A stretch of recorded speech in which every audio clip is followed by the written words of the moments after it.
आज हम सीखेंगे मैप की परिभाषा को सरल तरीके से कैसे याद रखना है।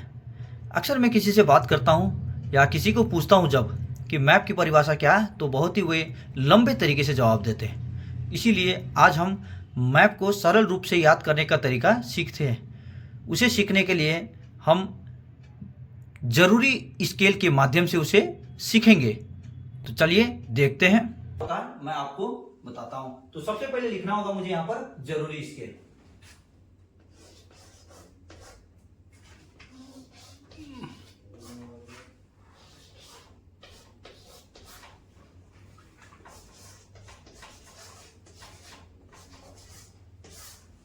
जरूरी स्केल। अब ये जरूरी स्केल क्या होता है तो इसके बारे में बताऊंगा।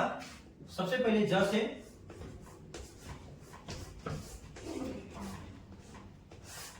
जमीन, दूसरा रू से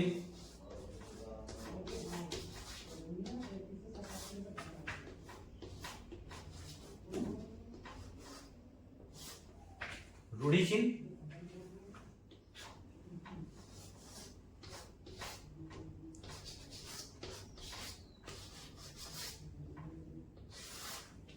रिलीफ। रिलीफ मतलब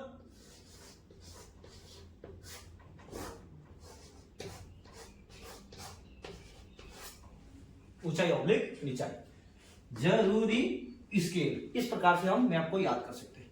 तो सबसे पहले ज से जमीन। मैप बनाने के लिए जमीनी इलाका ही मैप बनता है, इसलिए जमीन को देखना जरूरी है। नंबर 2 रूढ़ी चिन्ह। रूढ़ी चिन्ह कन्वेंशनल साइन, रूढ़ी चिन्ह भी इसमें जरूरी है।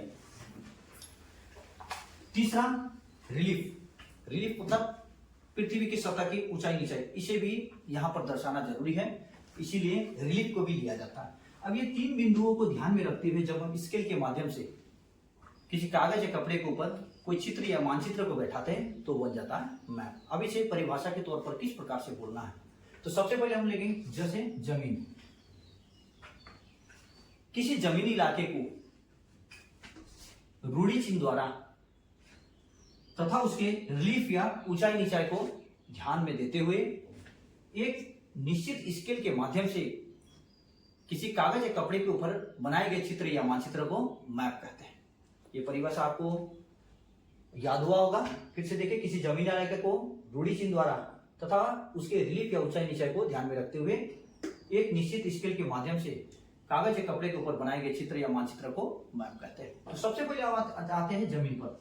जमीन किसे कहते हैं, तो जमीन का अर्थ पृथ्वी का सतह ही नहीं बल्कि उसमें पाई जाने वाली कुदरती और बनावटी साधनों को भी शामिल कर सकते हैं।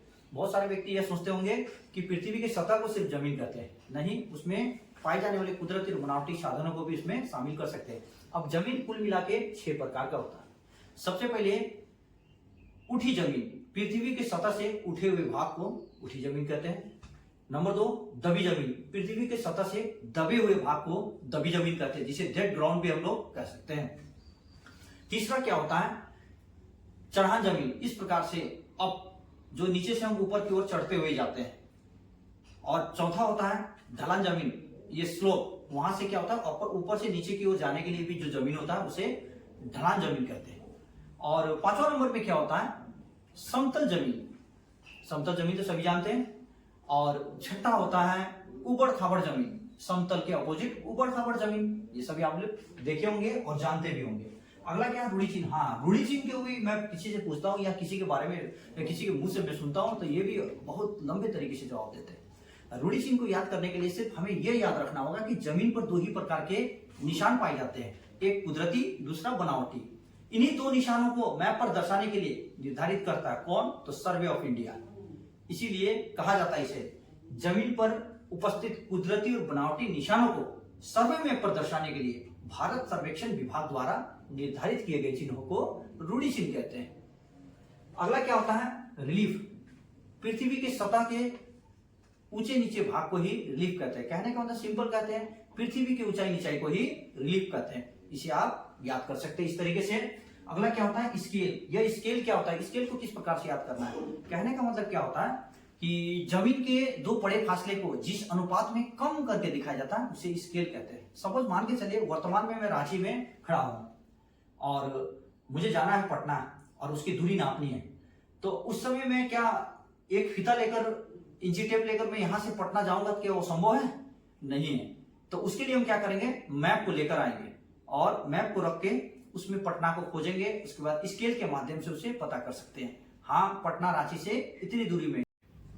तो स्केल के बारे में आप लोगों को जानकारी मिला होगा और इस प्रकार से हम मैप को तैयार करते हैं और मैप की परिभाषा इस प्रकार से हम कर सकते हैं।